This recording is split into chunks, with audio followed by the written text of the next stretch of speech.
Okay guys, welcome to episode 15, I do believe, of Corpse Party Blood Drive. So, in the last episode, we couldn't figure out how to get this second gem from the second pillar. Now, I have an idea. Every time all the ghost people decided to come and try to touch me and burn me, make my head roll off and my body melted in front of me, and decomposed, I would always run right into them. So, instead of running into them and trying to run around, we're going to stay put. We're also going to change to Kishinuma because I think he has a better chance of surviving. Plus, if he dies, I think we might get a different speech. I don't know if it was ever him when we got touched. I probably was once, and I just don't remember. But oh well. So, bye-bye. Eek. So I'm gonna keep hugging the tree. Keep hugging the tree. Keep hugging the tree. Look at that! All we had to do was stand still. Apparently, I think that's a barrier. Those paintings or something. Huh? Is this the pillar's crystal? It's beautiful! I feel like warm water is streaming out of it and coursing through my body. Cool. Seriously? Honor obtained. So we got justice and honor. I like the justice one. Now there's an item in here, isn't there? Something in the hole. Gym key! Oh, boys. We've been looking for that. Oh, there's another thing. Crowbar? What do we need you for? Yeah, what the hell do we need a crowbar for? Huh! I'm trying to think. I know what we need a crowbar for.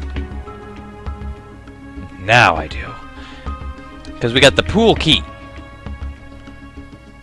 Yeah. So with the pool key, yeah, we should what am I thinking here? We should be able to get past the we should be able to get to the pool now. But my first objective is to get to the gym because, well, I want to go there first. We got the music room. We open the music room, and there's nothing in the music room but a corpse. I guess if we wanted to get all the corpses, yeah, there you go. But other than that, I can't see a reason for it. So let's head on back over. Those are worms or splinters. I don't know what that was on the ground beside the door, but I'm glad I didn't touch it. We're pretty much out of sprint. Go with Kishinuma for a while. We haven't used him in a while. Like for adventuring and stuff like that. Plus you never know when we're gonna come across something that we need big strong guy. Even though he looks kind of pathetically weak to me. Just saying. Bloom. I wonder how Satoshi and them are ever gonna get in here. Do we get back somehow at some point and take them with us? Or does it just start to merge? Or do they I don't frickin' know. Plus, we don't know where that scythe-wielding maniac is in here right now either. Oh, will you piss off? There you go. It's open. You ready? No. I'm not ready. Not for a promotion. Going all SpongeBob up in here. Whoa. Okay. I don't remember a gym being in any of the other games. Was there a gym? If anybody watched my other series, or played Corpse Party, or watched any other Corpse Party series, and remembers a gym, let me know, because I don't ever remember being in a gym. They might tell me. I feel like I've seen this place before. Really? The last time we came here, I don't remember there being a gym. Bingo! Answered for me anyway. Yeah, I guess you're right. So, what the hell is this? Maybe it's your guys' gym. That looks like a lot of soft serve. It looks like... Stop right there. Huh? You were going to say something disgusting, weren't you? What do you mean? Doesn't it look like soft serve ice cream to you? That's my sister's favorite food. That's what it looks like to me. Oh! So, your sister's really into ice cream then? Way too much. She even eats it in winter. Me? I get cold just watching her. Cute. I was gonna go buy it.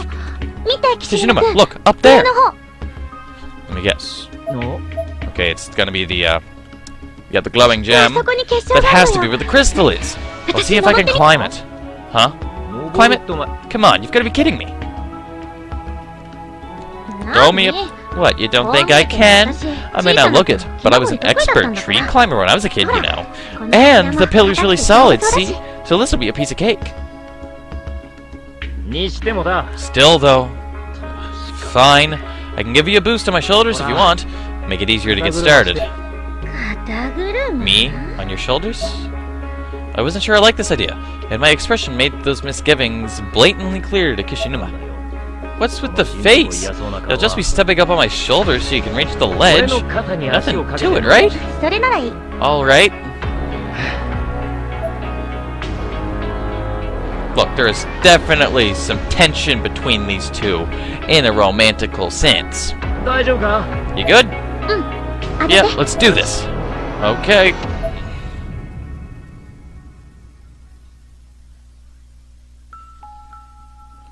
Yay.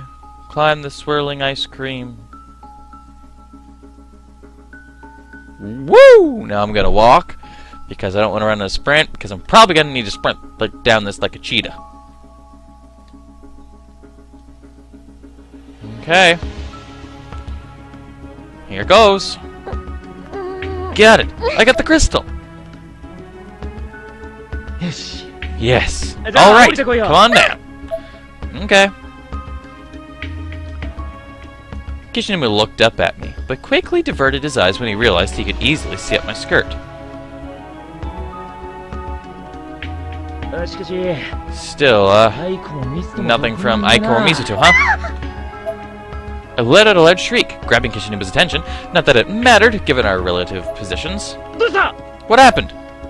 Slipped and fell? Slipped and fell? Ow! Human hands! There are human hands! Inside the pillar! There are a lot of people trapped inside this pillar. All of a sudden, I was surrounded by body parts, with hands and strands of hair comprising the bulk of them. And then from out of the blue, sickeningly cheerful carnival music began blaring over the gym's loudspeakers, volume up so high as it unpleasantly distorted the sound. It was almost like an old record playing from a phonograph.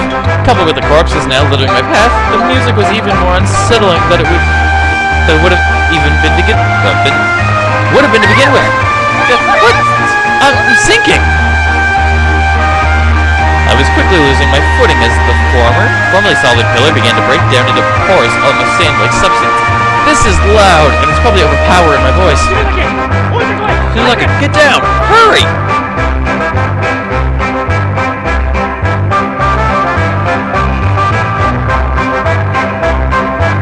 Come on. Am I inside it? What? Fuck, I almost got absorbed in.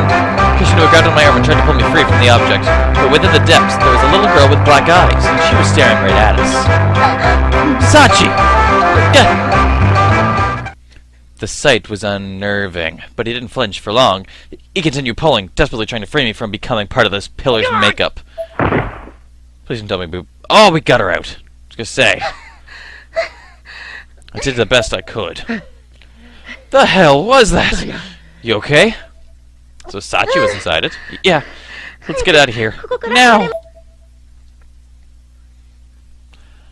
That. Ah, God, what the hell? This music is driving me crazy. What? It's driving me crazy! Same here. Let's head back into the school. Okay. Yeah, that drove me pretty crazy quick. Well, pretty crazy quick, too. Because I'm not a fan of cheerful music. But we got the crystal. So, what about the crystal? Were you able to get it? Yeah, here. This is it, the pillar's crystal. Victory obtained. Ah, game's over. We achieved victory. Oh.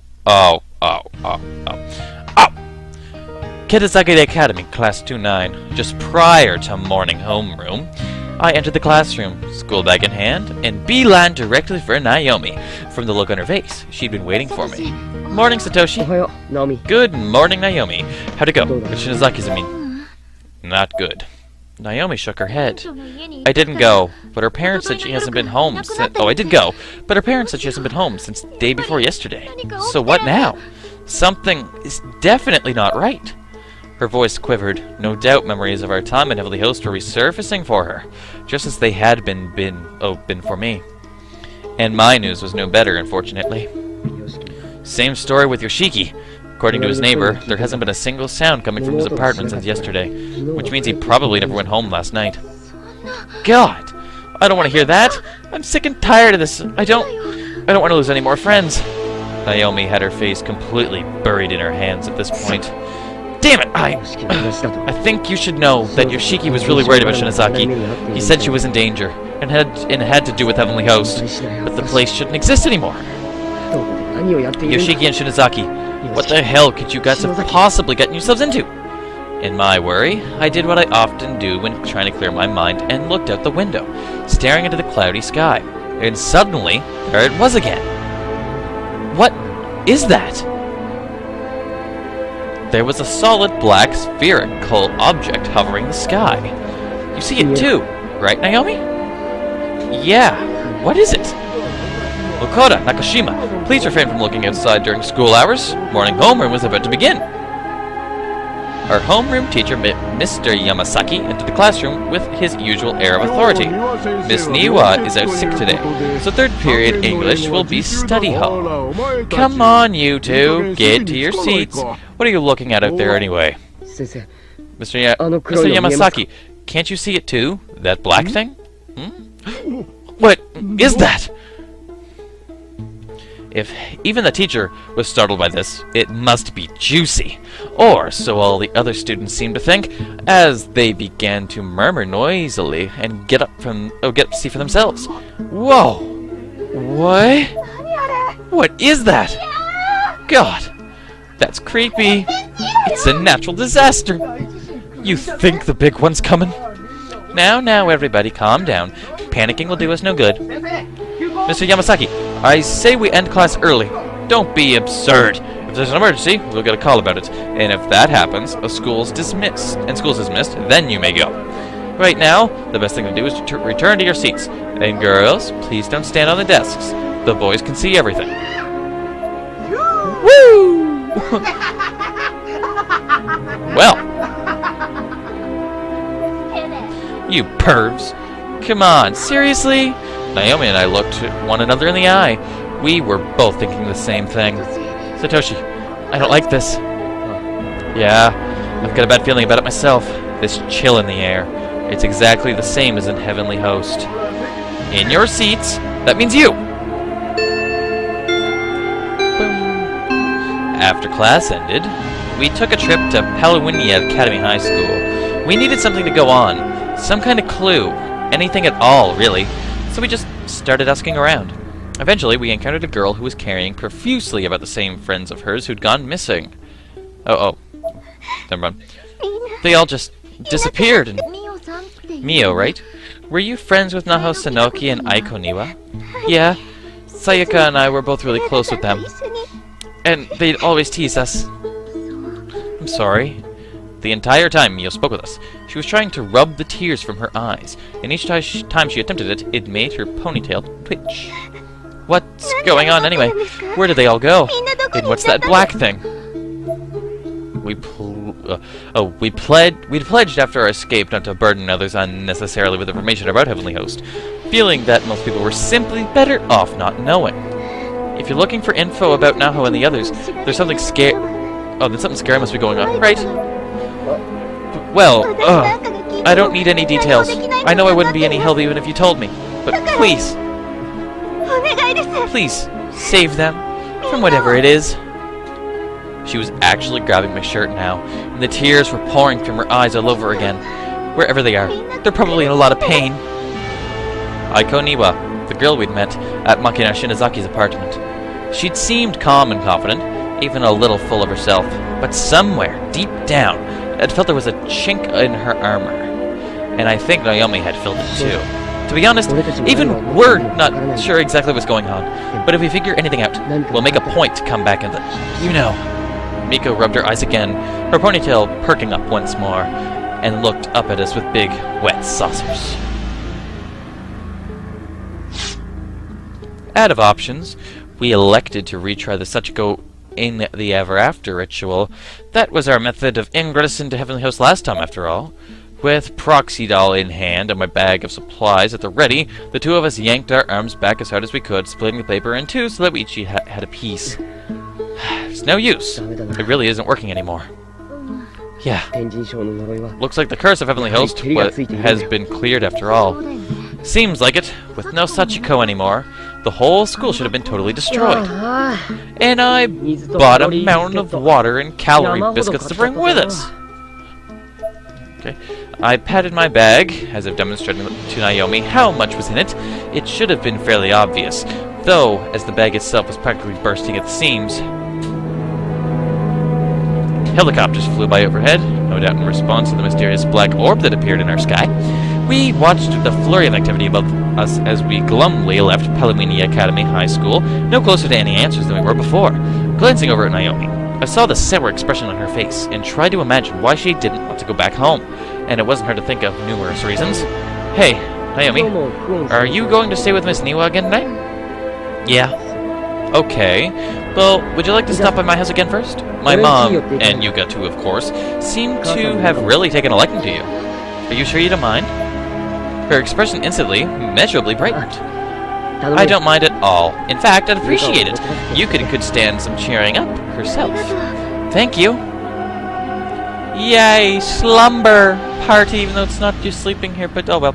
We shifted direction slightly and began the relatively short foot trek to my house. It was an ordinary and rather pleasant walk for a while, until Naomi caught sight of her mother turning the corner up ahead. At the time, I didn't realize that's who it was. She was clasping the arm of a young man sporting a shaved head and a construction outfit, with some sort of insignia emblazed on the back of his uniform. Mom! She was clearly very close to this man, cuddling up to him as they walked, pulling his arm into her bosom, and even sneaking a few kisses before the pair disappeared down an alleyway. What's wrong, Naomi? It's nothing. Nothing at all. Her voice had gone up a full octave as she said this. Clearly, something was indeed bothering her, but I had no way to know what it was in the moment, and could only take her at her word. And her word was, by all appearances, that everything was fine. She'd more or less closed herself off, outwardly, pretending not to have seen a thing. Her mother's got a gentleman caller. Probably not what she wanted. As we drew closer to my house, we slowly began to see a strange light illuminating the area around it, and that area was different than what it had looked like this morning. To say the least, there was now a bamboo wall surrounding my home, and most notably, we now had a hot spring! Huh? What words are there for situations like this? Fluximated, maybe? Oh, fluxin, maybe? I don't know. This wasn't here this morning. What the hell is Makoto Springs? Calm down, Satoshi. Let's just go inside and see. Immediately upon opening the front door, however, we were greeted by a sign reading, "This way to the natural springs." Huh? Oh my god. The Ministry of Defense plans to issue the statement at 1800 hours regarding the massive black orb that's appeared in the skies over Tokyo.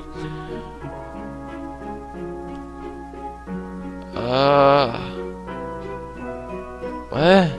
We entered the dressing room only to find Yuka naked. What? Welcome home, big brother and Naomi. The water's great. Yuka! Yuka was holding a toy goldfish, a towel, and a small beach ball in her hands. What are you doing? That's not the question I should have asked, but I was in too much shock for my words to come out the way I meant them to. And Yuka didn't seem to mind. She just smiled back at me, as joyful as I'd ever seen her. Come on, it's amazing. Grabbing one of each of our hands, she slid open the glass door in the back and led us to the Makoto Springs, proper that we'd just been hearing so much about. Hey, bro! Gotta say, this is one sweet soak. Who? There was another girl already soaking in the springs. A young girl, around Yuka's age, sporting a stylish hairdo. Don't tell me you've never met her before. She's a friend from class. Her name is Satsuki Mizuhara. Nice to meet you, bro.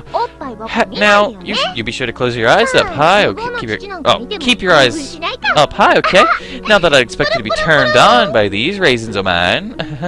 Boingy, boingy, boingy. What? What the hell? Hey, stop jiggling them. It was official. Nothing made any sense anymore. What in the hell is going on around here? Hang in there, Satoshi. Naomi had grabbed a hold of my shoulders as if to keep me upright in case I suddenly decided to faint, which, all things considered, was probably a sensible precaution.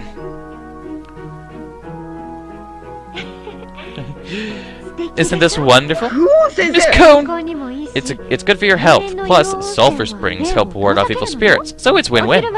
I asked them to have everything built by noon, and as you can see, they delivered. My company's construction division is quite resourceful, wouldn't you say? You're crazy. Completely, 100% crazy! How can you do something like this without even asking permission? I pointed my finger at her in an accusation manner, and was the style at the time. Well now, welcome home, Satoshi, and the same to you, Naomi. Thanks for having me. Hope I'm not intruding. Suddenly I found myself shuddering down to my core as my mom appeared before us wearing nothing but a bath towel. Mom! Her skin was bright pink, and she seemed to be in very high spirits.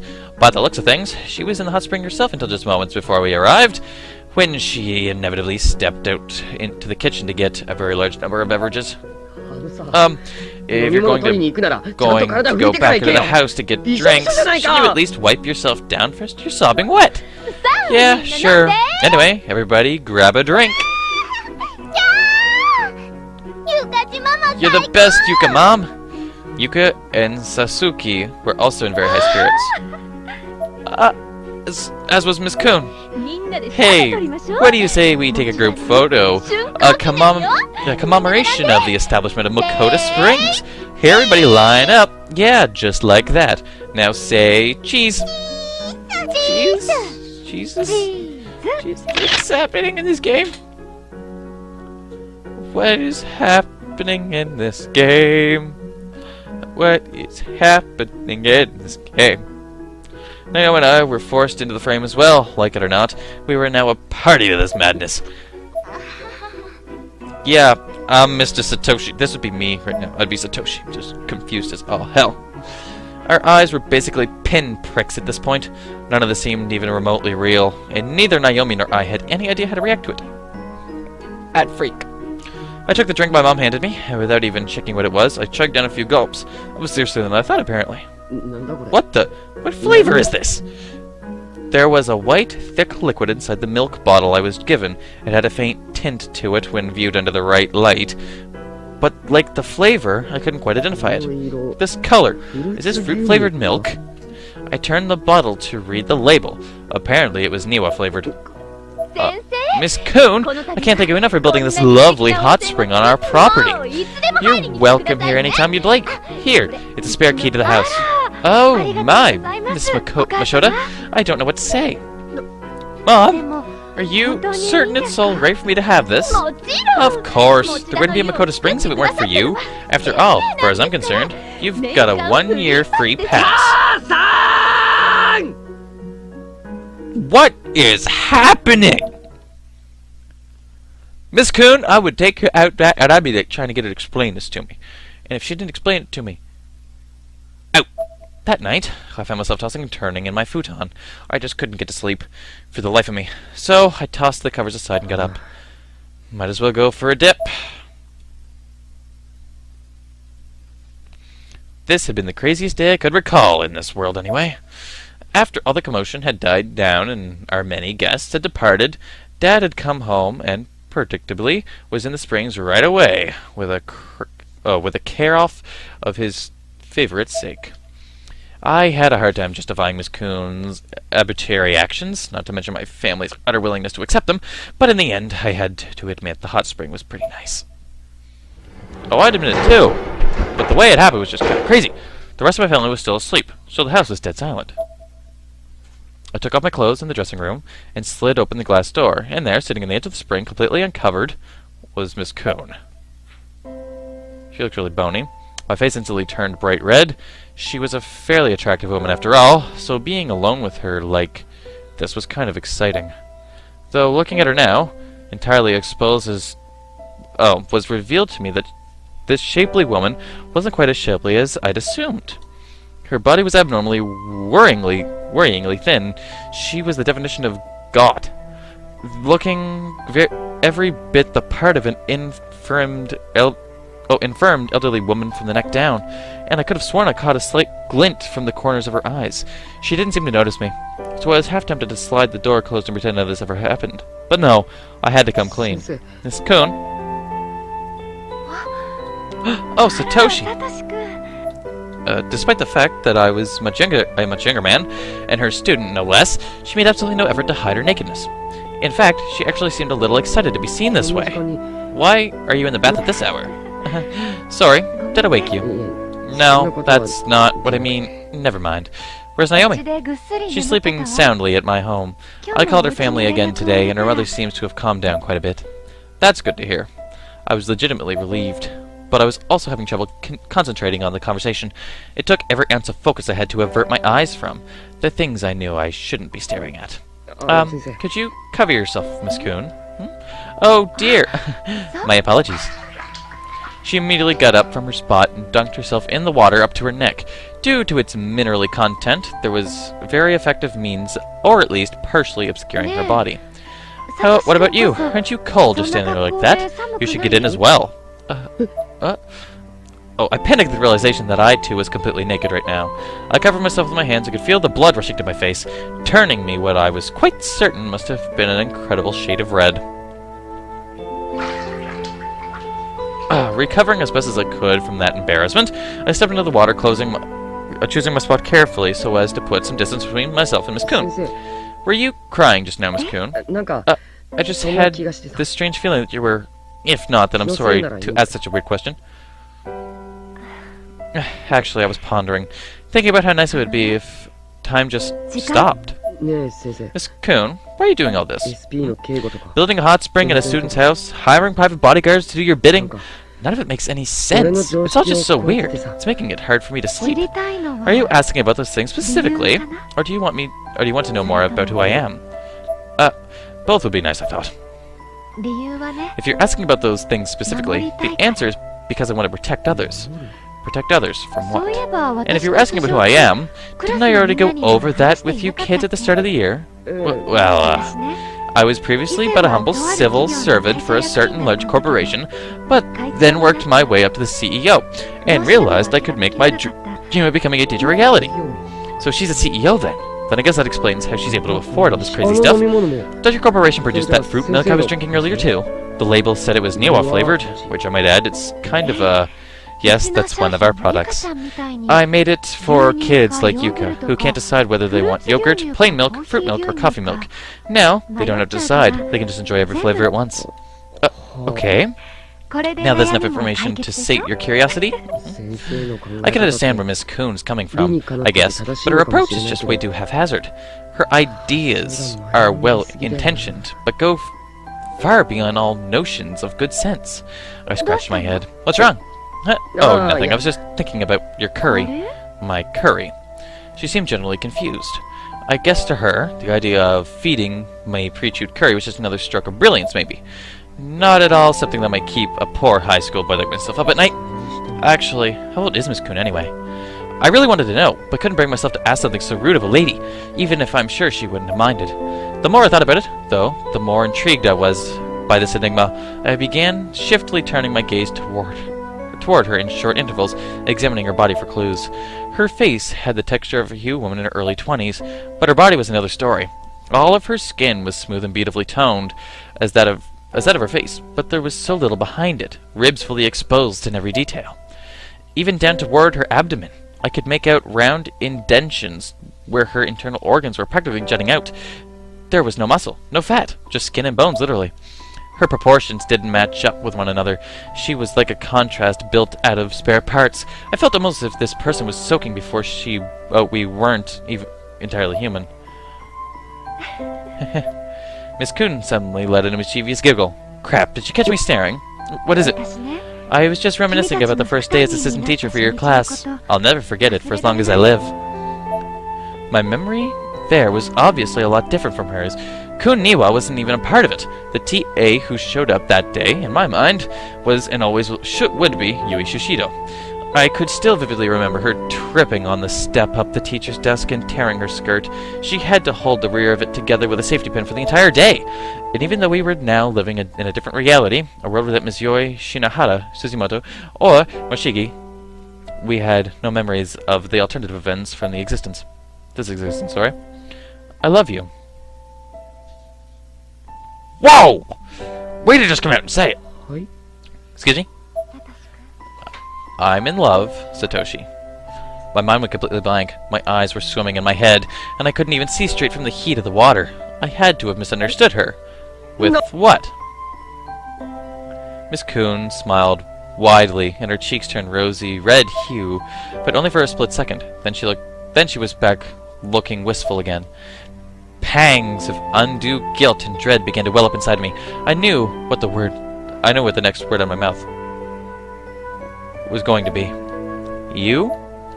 Miss Koun was almost like a mass of innocence as she spoke that single word. Her eyes locked onto mine and froze them solid. I couldn't look away. Come on, stop messing with me. When you're done with your soap, please go straight home, okay? Also, you're very close. I was dumbfounded. I immediately and very quickly got out of the bath and headed for the dressing room. This was just too weird. I looked back at Miss Koun, and unsurprisingly, she seemed almost deflated. She was looking down at the water in a state of utter dejection. I turned to face her, still feeling a strange mix of guilt and awkwardness, but allowing the guilt to dominate for a moment. Miss Koun, I'm not messing with you. After saying this, she closed her eyes and turned bright red, and I was pretty sure it wasn't from the heat. Despite her physique, she seemed like a schoolgirl at that moment. I began to waver in my convictions. I felt like I had to justify not returning her sentiment. But I don't know anything about you. She twitched a little at this. Had I gone too far? Was I supposed to know more about her in this reality than I actually did? After the longest few seconds in recent memory, her head dropped, and a look of absolute sadness washed over her face. I'd never seen her like this before. Crap. I didn't mean to hurt her. She had to have known that. But what she didn't know, and what I couldn't really explain, was that that I'd only been a part of this reality for a very, very short time now, so I generally didn't know anything about her. I tried to think of a way to convey this to her, but my mind kept drawing blanks. It was all just too absurd, too fantastical, too implausible.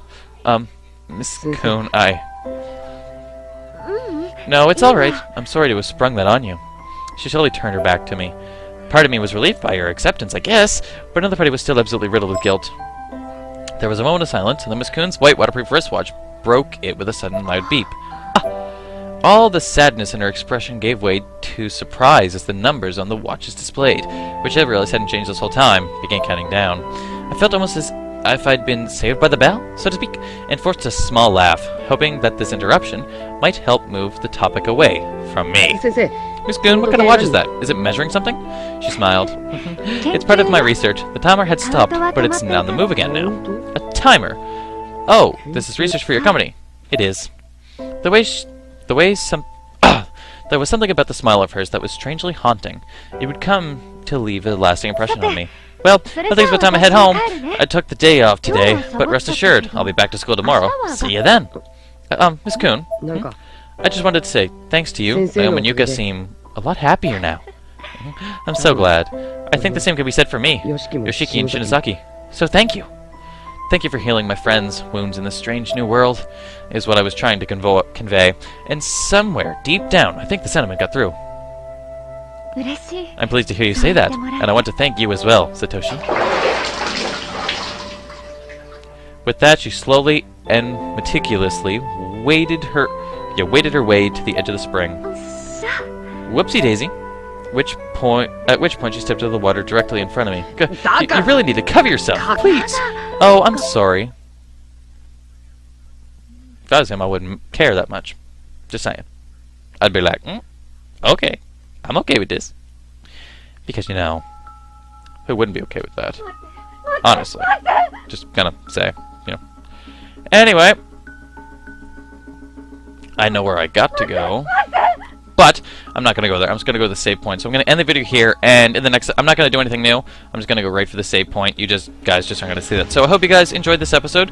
Please comment, like, subscribe, and I hope to see you in the next episode, guys. So take care. Until then, bye-bye.